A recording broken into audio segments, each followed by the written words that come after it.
Good morning students, എല്ലാവർക്കും ക്ലാസ്സിലേക്ക് സ്വാഗതം. ഇന്ന് നമ്മൾ സ്റ്റാർട്ട് ചെയ്യുന്ന ചാപ്റ്ററിൻ്റെ പേരാണ് ഗ്രാവിറ്റേഷൻ. നമ്മൾ ചെറിയ ക്ലാസ്സുകളിലൊക്കെ ഗ്രാവിറ്റേഷനെ കുറിച്ച് അല്ലെങ്കിൽ ഭൂഗുരുത്വാകർഷണ ബലത്തെക്കുറിച്ചൊക്കെ പഠിച്ചു കഴിഞ്ഞ ആളുകളാണ്. അപ്പോൾ അതുമായി ബന്ധപ്പെട്ട് കുറച്ച് ഡീറ്റെയിൽ ആയിട്ടുള്ള കാര്യങ്ങളാണ് ഈ ചാപ്റ്ററിൽ നമ്മൾ പഠിക്കുന്നത്. ഓക്കെ, അപ്പോൾ gravitation, what is mean by gravitation? Gravitation എന്ന് പറഞ്ഞാൽ എന്താ, അല്ലെങ്കിൽ what is mean by gravitational force? Gravitational force അല്ലെങ്കിൽ ഭൂഗുരുത്വാകർഷണ ബലം എന്ന് പറഞ്ഞാൽ എന്താണ് എന്ന് നമുക്കെല്ലാവർക്കും അറിയാം. Earth attracts every object into its centre. ഭൂമി എല്ലാ വസ്തുക്കളെയും അതിൻ്റെ കേന്ദ്രത്തിലേക്ക് ആകർഷിക്കുന്നു. എൻ്റെ കയ്യിലുള്ള ഈ മാർക്കർ ഞാൻ എൻ്റെ കയ്യിൽ നിന്ന് വിട്ട് കഴിഞ്ഞാൽ അത് ഭൂമിയിലേക്ക് വീഴും. അതിന് കാരണം ഭൂമി പ്രയോഗിക്കുന്ന ഒരു ഫോഴ്സ്, അതാണ് ഗ്രാവിറ്റേഷണൽ ഫോഴ്സ്. ഭൂമി അതിനെ അട്രാക്റ്റ് ചെയ്യാണ് എർത്തിലേക്ക്, എർത്തിൻ്റെ സെൻറ്ററിലേക്ക്. ഇതാണ് ഗ്രാവിറ്റേഷണൽ ഫോഴ്സ് എന്ന് നമ്മളൊക്കെ പഠിച്ചു കഴിഞ്ഞതാണ്. അപ്പോൾ ഈ ചാപ്റ്ററിൻ്റെ സ്റ്റാർട്ടിങ്ങിൽ നമ്മൾ ആദ്യം പഠിക്കുന്നത് യൂണിവേഴ്സൽ ലോ ഓഫ് ഗ്രാവിറ്റേഷൻ. അതായത് ഭൂമി മാത്രമാണോ വസ്തുക്കളെ അതിൻ്റെ കേന്ദ്രത്തിലേക്ക് ആകർഷിക്കുന്നത്? അതുപോലെ ഈ പ്രപഞ്ചത്തിലുള്ള ധാരാളം വസ്തുക്കളുണ്ട് അല്ലേ? നമ്മുടെ യൂണിവേഴ്സിൽ കുറേ വസ്തുക്കളുണ്ട്.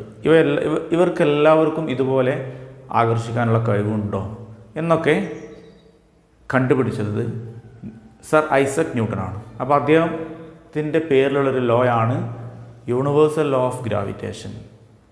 So this law, universal law of gravitation is put forward by sir Isaac Newton. Isaac ന്യൂട്ടനാണ് ഇങ്ങനെയുള്ളൊരു ആശയം മുന്നോട്ട് വെച്ചത്.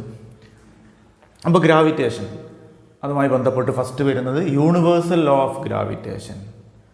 അതായത് യൂണിവേഴ്സിന് മൊത്തം ബാധകമായിട്ടുള്ള ഒരു ലോ ആണ് നമ്മൾ പഠിക്കുന്നത്.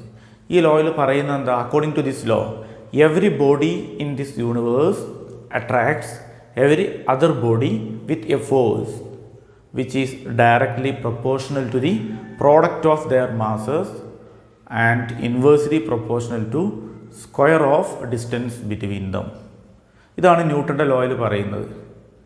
അപ്പോൾ ഞാൻ ബോർഡിൽ എഴുതിയിട്ടുണ്ട്. ഇതിൽ പറയുന്നത് എന്താ? എല്ലാ വസ്തുക്കളും, പ്രപഞ്ചത്തിലുള്ള എല്ലാ വസ്തുക്കളും പരസ്പരം ആകർഷിക്കുന്നുണ്ട്. ഒരു വസ്തു, പ്രപഞ്ചത്തിലുള്ള ഒരു വസ്തു മറ്റൊരു വസ്തുവിനെ ആകർഷിക്കുന്നു. അങ്ങനെ എല്ലാ വസ്തുക്കളും പരസ്പരം ആകർഷിക്കുന്നു. ഇങ്ങനെ ആകർഷിക്കുന്ന ആ ഫോഴ്സ്, ഇവർ തമ്മിൽ അട്രാക്റ്റ് ചെയ്യുന്ന ഒരു ഫോഴ്സ് ഉണ്ട്, അട്രാക്റ്റീവ് ഫോഴ്സ്. ആ ഫോഴ്സ് എങ്ങനെയാണ്? Which is directly proportional to product of their masses. ഇപ്പോൾ ഉദാഹരണമായിട്ട് നമ്മൾ രണ്ട് വസ്തുക്കളെടുത്ത്, ഈ ഒന്നാമത്തെ വസ്തുവിന് ഒരു മാസ് ഉണ്ടാവും, അതുപോലെ രണ്ടാമത്തെ വസ്തുവിനും ഒരു മാസ് ഉണ്ടാവും. അപ്പോൾ ഇവർ തമ്മിലുള്ള അട്രാക്റ്റീവ് ഫോഴ്സ് എങ്ങനെയാണെന്ന് വെച്ചിട്ടുണ്ടെങ്കിൽ ഈ മാസിൻ്റെ പ്രോഡക്റ്റിന് ഡയറക്റ്റ്ലി പ്രൊപ്പോർഷനാണ്. ഇവരുടെ രണ്ടുപേരുടെയും മാസിനെ മൾട്ടിപ്ലൈ ചെയ്ത് കഴിഞ്ഞാൽ അതിന് ഡയറക്റ്റ്ലി പ്രൊപ്പോർഷൻ എന്ന് പറഞ്ഞാൽ മാസ് കൂടുമ്പോൾ, ഇവരുടെ മാസ് കൂടുമ്പോൾ അതിനനുസരിച്ച്, അതായത് രണ്ട് ബോഡികൾ തമ്മിൽ ഉള്ള അട്രാക്റ്റീവ് ഫോഴ്സ് എന്ന് പറഞ്ഞാൽ മാസ് കൂടിയ ആളുകളാണെങ്കിൽ അതിനനുസരിച്ച് അട്രാക്റ്റീവ് ഫോഴ്സ് കൂടും. മാസ് കുറഞ്ഞ ആളുകളാണെങ്കിൽ അതിനനുസരിച്ച് കുറവായിരിക്കും. എന്ന് പറഞ്ഞാൽ directly proportional to product of their masses and inversely proportional to square of distance between them. അതുപോലെ തന്നെ മാസ് കൂടുമ്പോൾ അട്രാക്റ്റീവ് ഫോഴ്സ് കൂടും. എന്നാൽ ഇവർ തമ്മിലുള്ള അകലം, ഒന്നാമത്തെ ആളും രണ്ടാമത്തെ ആളും തമ്മിലൊരു അകലം, ഒരു R എന്നുള്ള ഡിസ്റ്റൻസ് നമ്മൾ എടുക്കുക. ആ ഡിസ്റ്റൻസ് കൂടുന്നതിനനുസരിച്ച് ഇവർ തമ്മിലുള്ള ആകർഷണ ബലം, അതായത് അട്രാക്റ്റീവ് ഫോഴ്സ് കുറയും. ഇതാണ് ന്യൂട്ടൻ്റെ universal law of gravitation. Every body in this universe attracts every other body with a force which is directly proportional to product of their masses and inversely proportional to square of distance between them. അപ്പോൾ നമ്മൾ ഈ law not ചെയ്ത് വെക്കണം. അതിൻ്റെ കൂടെ ഇത് നമ്മൾക്ക് mathematical ഫോമിൽ ഒരു ഇക്വേഷനായിട്ട് എങ്ങനെ എഴുതാം, അതാണ് ഞാൻ അടുത്തതായിട്ട് ചെയ്യാൻ പോകുന്നത്. മാത്തമാറ്റിക്കലി നമ്മളിത് മാത്തമാറ്റിക്കലായിട്ട് ചെയ്യുമ്പോൾ ഫസ്റ്റ് പറയുന്നത് എന്താ? ഈ ഫോഴ്സ് പരസ്പരം ആകർഷിക്കുന്ന ഒരു ഫോഴ്സ് ഉണ്ടെന്ന് പറഞ്ഞു. ഈ ഫോഴ്സ് എങ്ങനെയാണെന്ന് പറയുന്നത്? Directly proportional to the product of their masses. അപ്പോൾ നമ്മൾ രണ്ട് ബോഡി എടുക്കുക. ഇതാ ഒന്നാമത്തെ ആൾ മാസ് M1 എന്നും രണ്ടാമത്തെ ആളുടെ മാസ് M2 എന്നും കൊടുക്കുകയാണ്. ഓക്കെ, ഇവർ തമ്മിലുള്ള ഡിസ്റ്റൻസിനെ R എന്ന് കൊടുക്കുക. ഇവർ തമ്മിലുള്ള ഡിസ്റ്റൻസിന് R. ഓക്കെ, അപ്പോൾ consider two bodies of masses M1 and M2 separated by a distance R എന്നുള്ള ഡിസ്റ്റൻസിലാണ് ഇവരെ സെപ്പറേറ്റ് ചെയ്യുന്നത്. അങ്ങനെയാണെങ്കിൽ ഫസ്റ്റ് പറയുന്നത് ആ ഫോഴ്സ് എങ്ങനെയാണ്? That force is directly proportional to product of their masses. ഒന്നാമത്തെ ആളുടെ മാസ് M1, രണ്ടാമത്തെ ആളുടെ മാസ് M2. അതിൻ്റെ പ്രോഡക്റ്റ് എന്ന് പറഞ്ഞാൽ M1 ഇൻറ്റു M2. ഇതാണ് ഫസ്റ്റ് പറയുന്നത്. ഇതിന് നമ്മൾ ഇക്വേഷൻ നമ്പർ 1 എന്ന് കൊടുത്തു. Directly proportional to the product of their masses. ഇനി അതുപോലെ തന്നെ വീണ്ടും ഫോഴ്സിനെ കുറിച്ച് പറയുന്നുണ്ട്. Force is inversely proportional to the square of the distance. Inversely proportional. അപ്പോൾ നമ്മൾ ഇൻവേഴ്സ്ലി പ്രൊപ്പോർഷണൽ എഴുതുമ്പോൾ റെസിപ്രോക്കൽ എടുത്താൽ മതി. ഡിസ്റ്റൻസിൻ്റെ സ്ക്വയർ, ഇവർ തമ്മിലുള്ള ഡിസ്റ്റൻസ് R ആണ്, അതിൻ്റെ സ്ക്വയർ R². ഇൻവേഴ്സ്ലി പ്രൊപ്പോർഷണൽ എന്ന് പറയുമ്പോൾ റെസിപ്രോക്കൽ എടുത്തിട്ടാണ് എഴുതേണ്ടത്. അപ്പോൾ 1/R². ഇതിന് ഇക്വേഷൻ നമ്പർ 2 എന്ന് കൊടുത്തു. അപ്പോൾ ഇക്വേഷൻ നമ്പർ 1ഉം 2ഉം നമ്മൾ ഈ റോയുടെ അടിസ്ഥാനത്തിൽ എഴുതി. ഇനി നമ്മൾക്ക് ഇതിനെ രണ്ടിനെയും കമ്പൈൻ ചെയ്യാം, കാരണം രണ്ടും ഫോഴ്സിനെ കുറിച്ചാണ് പറയുന്നത്. അപ്പോൾ combining equation number 1 and 2, equation number 1ഉം 2ഉം കമ്പൈൻ ചെയ്യാം. കമ്പൈൻ ചെയ്യുമ്പോൾ ലെഫ്റ്റ് ഹാൻഡ് സൈഡിൽ ഫോഴ്സ്, അത് എന്തിനൊക്കെ പ്രൊപ്പോർഷണലാണ്? മാസിന് directly proportional. Product of mass അതിന് ഡയറക്റ്റ്ലി പ്രൊപ്പോർഷണൽ. ഡിസ്റ്റൻസിൻ്റെ സ്ക്വയറിന് ഇൻവേഴ്സ്ലി പ്രൊപ്പോർഷണൽ. ഇൻവേഴ്സ്ലി പ്രൊപ്പോർഷണൽ ആകുമ്പോൾ നമ്മൾ റെസിപ്രോക്കൽ എടുത്തിട്ടാണ് എഴുതുക. അപ്പോൾ F proportional to M1 M2 divided by R² എന്ന് നമ്മൾ എഴുതി കഴിഞ്ഞു. ഇനി ഈ പ്രൊപ്പോർഷണാലിറ്റി സൈന് മാറ്റി ഈക്വൽ ടു എന്ന് എഴുതുമ്പോഴാണ് നമ്മുടെ ഇക്വേഷൻ പൂർണ്ണമായിട്ട് മാറുള്ളൂ. അപ്പോൾ ഈക്വൽ ടു എഴുതുമ്പോൾ നമ്മളിവിടെ ഒരു കോൺസ്റ്റൻറ്റ് കൊണ്ട് മൾട്ടിപ്ലൈ ചെയ്യും. ആ കോൺസ്റ്റൻ്റ് ആണ് ക്യാപിറ്റൽ G. ഓക്കെ, ഈ ക്യാപിറ്റൽ G എന്താണെന്നുള്ളത് ഞാൻ പറയും. അപ്പോൾ നമ്മൾ ഇക്വേഷൻ കംപ്ലീറ്റ് ചെയ്യുമ്പോൾ F equal to G into, ഇനി ബാക്കി അതുപോലെ തന്നെ എഴുതുക, M1 into M2 divided by R². അപ്പോൾ F equal to G M1 M2 divided by R². ഇതാണ് ഫോഴ്സ്, യൂണിവേഴ്സൽ ലോ ഓഫ് ഗ്രാവിറ്റേഷൻ്റെ അടിസ്ഥാനത്തിലുള്ള ഫോഴ്സിൻ്റെ ഇക്വേഷൻ. ഇനി ഇവിടെ നമ്മൾക്ക് G എന്ന് പറഞ്ഞാൽ വേർ G, ഈ കോൺസ്റ്റൻറ്റിന് പറയുന്ന പേര്, ക്യാപിറ്റൽ G എന്ന് പറയുന്ന ഈ കോൺസ്റ്റൻറ്റിന് പറയുന്ന പേരാണ് universal gravitational constant. Universal gravitational constant. G എന്ന് പറഞ്ഞാൽ ഒരു കോൺസ്റ്റൻ്റ് ആണ്. ആ കോൺസ്റ്റൻറ്റ് പറയുന്ന പേരാണ് യൂണിവേഴ്സൽ ഗ്രാവിറ്റേഷണൽ കോൺസ്റ്റൻറ്റ്. ഇനി അതുപോലെ തന്നെ അതിനൊരു വാല്യൂ ഉണ്ട്. ഈ വാല്യൂ നമ്മൾ പഠിക്കണം. G equal to 6.67 into 10⁻⁻11. 10⁻⁻11 ഇതാണ് Gയുടെ വാല്യൂ. ഇനി Gയുടെ യൂണിറ്റ് കണ്ടുപിടിക്കാൻ എന്ത് ചെയ്താൽ മതി? Gയുടെ ഇക്വേഷൻ എഴുതുക. നമുക്കിപ്പോൾ Gയുടെ ഇക്വേഷൻ ഒന്ന് റഫായിട്ട് എഴുതാം. G ഈക്വൽ ടു R² എഫിൻ്റെ അടുത്തേക്ക് വരും. അപ്പോൾ F into R² divided by M1 M2 അതിൻ്റെ താഴോട്ട് വരും, M1 M2. ഇവിടെ നിന്ന് നമ്മൾക്ക് Gയുടെ ന്യൂട്ടൺ എഴുതാം. ന്യൂട്ടൺ, ഫോഴ്സിൻ്റെത് ന്യൂട്ടൺ, R എന്ന് പറഞ്ഞാൽ ഡിസ്റ്റൻസ് ആണ്, ഡിസ്റ്റൻസിൻ്റെത് മീറ്റർ ആണ്. സ്ക്വയർ എടുക്കുമ്പോൾ newton metre square divided by M1 into M2. Kilogram ആണ് മാസിൻ്റെ യൂണിറ്റ്. അപ്പോൾ കിലോഗ്രാം സ്ക്വയർ ആണ് ഇവിടെ. Newton metre square per kilogram square. ഇതാണ് യൂണിവേഴ്സൽ ലോ ഓഫ് ഗ്രാവിറ്റേഷൻ്റെ അടിസ്ഥാനത്തിലുള്ള ഗ്രാവിറ്റേഷണൽ കോൺസ്റ്റൻറ്റ്. അതിൻ്റെ value 6.67 into 10⁻⁻11 newton metre square per kilogram square. അപ്പോൾ യൂണിവേഴ്സൽ ഗ്രാവിറ്റേഷൻ കോൺസ്റ്റൻറ്റ് വാല്യൂ നമ്മൾ പഠിക്കുക. ഇനി ഇതിൻ്റെ ഡയമെൻഷണൽ ഫോർമുല നമ്മൾക്ക് ഇവിടുന്ന് തന്നെ എഴുതാം. ഇതാ ഫോഴ്സിൻ്റെത്, ഈ ഇക്വേഷന് ഇതാണ് ഗ്രാവിറ്റേഷൻ കോൺസ്റ്റൻറ്റ് ഇക്വേഷനായിട്ട് നമ്മൾ എഴുതിയത്. അതിൽ ഫോഴ്സിൻ്റെ ഡയമെൻഷണൽ ഫോർമുല നിങ്ങൾക്ക് എല്ലാവർക്കും അറിയാം. MLT⁻² ഇൻറ്റു R എന്ന് പറഞ്ഞാൽ ഡിസ്റ്റൻസ് ആണ്, ഡിസ്റ്റൻസ് എന്ന് പറഞ്ഞാൽ ലെങ്ത് ആണ്, ലെങ്ത്തിൻ്റെത് L ആണ്. അപ്പോൾ R² എന്ന് പറഞ്ഞാൽ L² ഡിവൈഡഡ് ബൈ മാസ് അല്ലേ, M1 ഇൻറ്റു M2. അപ്പോൾ മാസാണ്, മാസിൻ്റെത് നമ്മൾക്കറിയാം ക്യാപിറ്റൽ M ആണ്. അപ്പോൾ ഇവിടെ M into M, capital M into capital M എന്ന് പറഞ്ഞാൽ ക്യാപിറ്റൽ എം സ്ക്വയർ. ഓക്കെ, ഇനി നമ്മൾക്ക് ഇവിടെ ഈ എമ്മും ഇവിടുത്തെ ഒരു എമ്മും ക്യാൻസൽ ചെയ്യാം. അപ്പോൾ നമ്മൾക്ക് ഈ എമ്മിനെ മുകളിലേക്ക് എഴുതുമ്പോൾ നമ്മൾക്ക് എന്ത് എഴുതാം? ഞാൻ ഡയമെൻഷണൽ ഫോർമുലയാണ് എഴുതുന്നത്. അപ്പോൾ ഇതാ ഇവിടെ ഇനി നമ്മൾ ചെയ്യാൻ പോകുന്നത് ഈ എമ്മിന് മുകളിലേക്ക് എഴുതുമ്പോൾ എമ്മിൻ്റെ പവർ ഇപ്പോൾ 1 ആണ്. അപ്പോൾ നമ്മൾക്ക് ഡയമെൻഷണൽ ഫോർമുല എഴുതുമ്പോൾ m⁻⁻1. ഈ എല്ലും കൂടി മൾട്ടിപ്ലൈ ചെയ്യുമ്പോൾ L സ്ക്വയർ ഇൻറ്റു L എന്ന് പറഞ്ഞാൽ L³ പിന്നെ T⁻². ഇതാണ് dimensional formula of gravitational constant.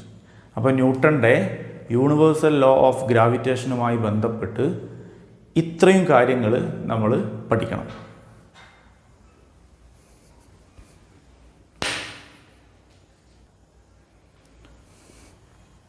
Okay, അപ്പോൾ ഇനി നമ്മൾ പഠിക്കുന്നത് acceleration due to gravity of earth. Acceleration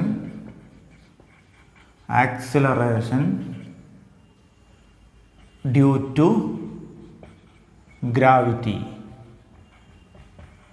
acceleration due to gravity of earth. എർത്തിൻ്റെ ആക്സിലറേഷൻ ഡ്യൂ ടു ഗ്രാവിറ്റി. ഇതിനെ നമ്മൾ റെപ്രസെൻ്റ് ചെയ്യുന്നത് സ്മോൾ ലെറ്റർ ജി ആണ്. ക്യാപിറ്റൽ ജി നമ്മൾ നേരത്തെ പറഞ്ഞു ക്യാപിറ്റൽ ജി എന്ന് പറഞ്ഞാൽ ഗ്രാവിറ്റേഷണൽ കോൺസ്റ്റൻ്റ് ആണ്. ആക്സിലറേഷൻ ഡ്യൂ ടു ഗ്രാവിറ്റിനെ റെപ്രസെൻ്റ് ചെയ്യുന്നത് ജി ആണ്, സ്മോൾ ലെറ്റർ ജി. ഈ പേരിനെ നമുക്ക് മനസ്സിലാക്കാം, എർത്തുമായി ബന്ധപ്പെട്ടുള്ള ഒരു ആക്സിലറേഷൻ്റെ ഒരു ഇക്വേഷനാണ് നമ്മളിവിടെ പറയാൻ പോകുന്നത്. അപ്പോൾ ഇത് acceleration due to gravity of the earth എന്ന് പറഞ്ഞാൽ ഇത് ഓൺ ദി സർഫസ്, ഇത് സർഫസിലുള്ള കാര്യമാണ് പറയുന്നത്, ഭൂമിയുടെ പ്രതലത്തിലുള്ള acceleration due to gravity of a body on the surface of earth. ഒരു ബോഡിയുടെ ആക്സിലറേഷൻ ഡ്യൂ ടു ഗ്രാവിറ്റി അതിൻ്റെ സർഫസിൽ, അതായത് എർത്തിൻ്റെ സർഫസിൽ എത്രയായിരിക്കും എന്നുള്ളത്, അതാണ് നമ്മൾ ഇവിടെ പറയുന്നത്. അപ്പോൾ ഇവിടെ ആദ്യം what is mean by acceleration due to gravity. Acceleration എന്ന് പറഞ്ഞാൽ നമ്മൾക്ക് എന്താണെന്ന് അറിയാം. ആക്സിലറേഷൻ എന്ന് പറഞ്ഞാൽ ഒരു വസ്തു ചലിക്കുമ്പോൾ അല്ലേ, മൂവ് ചെയ്യുമ്പോൾ ഉണ്ടാകുന്നതാണ് acceleration. It is the rate of change of velocity എന്നൊക്കെ നമ്മൾ പഠിച്ചതാണ്. അപ്പോൾ ഇവിടെ എർത്ത് മൂലമുള്ളൊരു ആക്സിലറേഷനാണ്. അപ്പോൾ acceleration due to gravity of earth എന്ന് പറഞ്ഞാൽ അത് ഓരോ ബോഡിക്കും ഉണ്ടായിരിക്കും. ഉദാഹരണമായിട്ട് എൻ്റെ കയ്യിലുള്ള ഈ മാർക്കർ ഞാൻ കയ്യിൽ നിന്ന് വിട്ട് കഴിഞ്ഞാൽ ഭൂമിയിലേക്ക് വീഴും, താഴോട്ട് വീഴും. ഈ താഴോട്ട് വീഴുന്ന ആ ആക്സിലറേഷൻ, അതിനെയാണ് acceleration due to gravity of earth on a body എന്ന് പറയുന്നത്. ഈ ബോഡിയുടെ മുകളിലുള്ള ആക്സിലറേഷൻ ഡ്യൂ ടു ഗ്രാവിറ്റി. അപ്പോൾ ഇത് എന്തുകൊണ്ടാണ് ഇങ്ങനെ ഇതിന് ആക്സിലറേഷൻ ഉണ്ടാകാനുള്ള കാരണം? ആക്സിലറേഷൻ എന്ന് പറഞ്ഞാൽ ഫോഴ്സ് അപ്ലൈ ചെയ്താലാണ് ഏതൊരു വസ്തുവിനും ആക്സിലറേഷൻ ഉണ്ടാവുക. അപ്പോൾ ഇത് ഞാൻ കയ്യിൽ നിന്ന് വിട്ടാൽ ഇതിൽ ഞാൻ ഫോഴ്സ് അപ്ലൈ ചെയ്യുന്നില്ല, പക്ഷേ ഭൂമി അതിനെ താഴോട്ട് വലിക്കുന്നുണ്ട്. അപ്പോൾ ഭൂമി ഒരു ഫോഴ്സ് അപ്ലൈ ചെയ്യുമ്പോൾ ഉണ്ടാകുന്ന ആക്സിലറേഷൻ, അതാണ് ആക്സിലറേഷൻ ഡ്യൂ ടു ഗ്രാവിറ്റി. അപ്പോൾ നമ്മൾക്ക് എന്ത് പറയാം? ആക്സിലറേഷൻ ഡ്യൂ ടു ഗ്രാവിറ്റി എന്ന് പറഞ്ഞാൽ it is the acceleration of a body due to the force applied by earth. Acceleration, it is the acceleration of a body due to the force applied by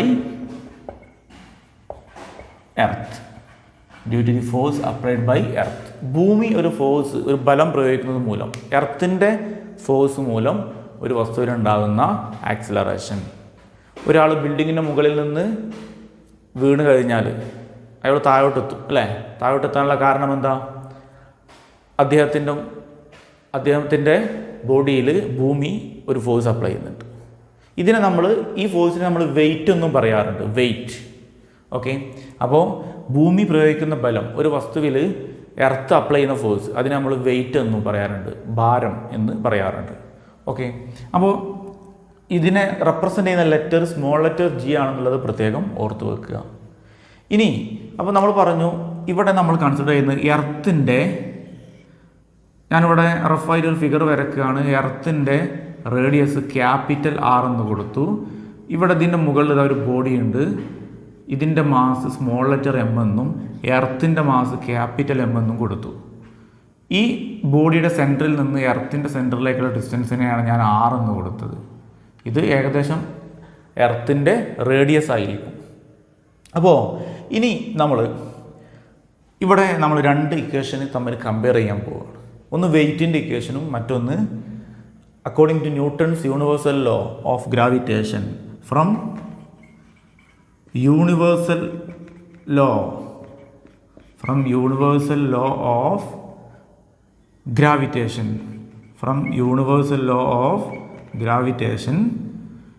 F equal to, നമ്മൾ തൊട്ട് മുൻപ് പഠിച്ചതാണ്. F equal to എന്താണ്? Universal law of ഗ്രാവിറ്റേഷൻ്റെ അടിസ്ഥാനത്തിൽ Gm1m2/r² എന്ന് നമ്മൾ പഠിച്ചിരുന്നു. ഇവിടെ G എഴുതി. ഇവിടെ ഒന്നാമത്തെ ആളുടെ മാസ് സ്മോൾ ലെറ്റർ എമ്മും എർത്തിൻ്റെ മാസ് ക്യാപിറ്റൽ എമ്മുമാണ്. അപ്പോൾ അതിൻ്റെ പ്രോഡക്റ്റ് എന്ന് പറഞ്ഞാൽ capital M into small M divided by ഇത് തമ്മിലുള്ള ഡിസ്റ്റൻസ് നമ്മൾ എന്ത് കൊടുത്തു? Capital R. അപ്പോൾ അതിൻ്റെ സ്ക്വയർ. യൂണിവേഴ്സൽ ലോ ഓഫ് ഗ്രാവിറ്റേഷൻ്റെ അടിസ്ഥാനത്തിൽ അവിടെ നമ്മൾ F = Gm1m2/r² പഠിച്ചു. അതിൻ്റെ അടിസ്ഥാനത്തിൽ എഴുതിയ ഇക്വേഷനാണിത്, ഫോഴ്സിൻ്റെ ഇക്വേഷൻ. ഓക്കെ, ഇനി അതുപോലെ തന്നെ അടുത്തത് ഞാൻ എഴുതാൻ പോകുന്നത് the weight of the body. എർത്തിൻ്റെ സർഫസിൽ നിൽക്കുന്ന ഏതൊരു ബോഡിക്കും ഒരു വെയ്റ്റ് ഉണ്ടാവും. ആ വെയ്റ്റ് എന്ന് പറഞ്ഞാൽ mg എന്നാണ് അതിൻ്റെ ഇക്വേഷൻ. വെയ്റ്റിൻ്റെ ഇക്വേഷൻ mg. ന്യൂട്ടൻ്റെ സെക്കൻഡ് ലോയുടെ അടിസ്ഥാനത്തിൽ F = ma. That is equal to m × a എന്ന് പറഞ്ഞാൽ ആക്സിലറേഷൻ.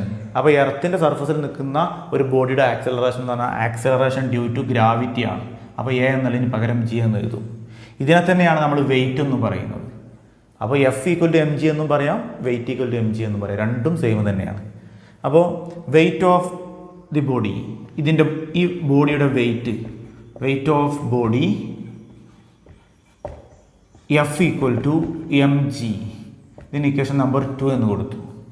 അപ്പോൾ വെയ്റ്റിൻ്റെ ഇക്വേഷൻ എഴുതി. വെയ്റ്റ് എന്ന് പറഞ്ഞാൽ ഫോഴ്സ് തന്നെയാണ്. ഇത് രണ്ടും ഫോഴ്സിൻ്റെ ഇക്വേഷനായിട്ട് നമ്മൾക്ക് കമ്പയർ ചെയ്യാം. അപ്പോൾ ഫ്രം 1 and 2 ഇക്വേഷൻ നമ്പർ 1ഉം 2ഉം എടുത്താൽ ലെഫ്റ്റ് ഹാൻഡ് സൈഡിൽ ഫോഴ്സ് ആണ്. അപ്പോൾ നമ്മൾക്ക് എന്ത് ചെയ്യാം? റൈറ്റ് ഹാൻഡ് സൈഡ് ഈക്വൽ ആണെന്ന് എഴുതാം. mg ഈക്വൽ ടു എന്ത് എഴുതാം? Gmm/r². ഓക്കെ, ഇനി ഇവിടെ നമ്മൾക്ക് സ്മോൾ ലെറ്റർ എം ഇവിടെയും ഉണ്ട്, ക്യാൻസൽ ചെയ്യാം. Therefore G equal to capital G into capital M divided by r². This is the acceleration due to gravity. Acceleration due to gravity of earth. അതാണ് G = Gm/r². ഇവിടെ capital G എന്ന് പറഞ്ഞാൽ gravitational constant ആണ്. Capital M എന്ന് പറഞ്ഞാൽ മാസാണ്, mass of earth. R എന്ന് പറഞ്ഞാൽ ഈ എർത്തിൻ്റെ സെൻറ്ററും ബോഡിയുടെ സെൻറ്ററും തമ്മിലുള്ള ഡിസ്റ്റൻസ്. അപ്പോൾ ഇതാണ് ആക്സിലറേഷൻ ഡ്യൂ ടു ഗ്രാവിറ്റി. ഇതിൽ നമ്മൾക്കറിയാം ഇതൊക്കെ ഈ എർത്തിൻ്റെ റേഡിയസ്, എർത്തിൻ്റെ മാസ്, അതുപോലെ ജിയുടെ വാല്യൂ ഇതൊക്കെ അപ്ലൈ ചെയ്ത് കഴിഞ്ഞാൽ നമുക്ക് കിട്ടുന്ന ജിയുടെ വാല്യൂ വരിക 9.8 m/s². നമ്മൾ സാധാരണ പ്രോബ്ലം ചെയ്യുമ്പോഴൊക്കെ ഉപയോഗിക്കാറുള്ളതാണ്. ആ ഒരു average value of acceleration due to gravity എന്ന് പറഞ്ഞാൽ 9.8 m/s² ആണ്. So this is the acceleration due to gravity of earth, or acceleration due to gravity of a body on the surface of earth.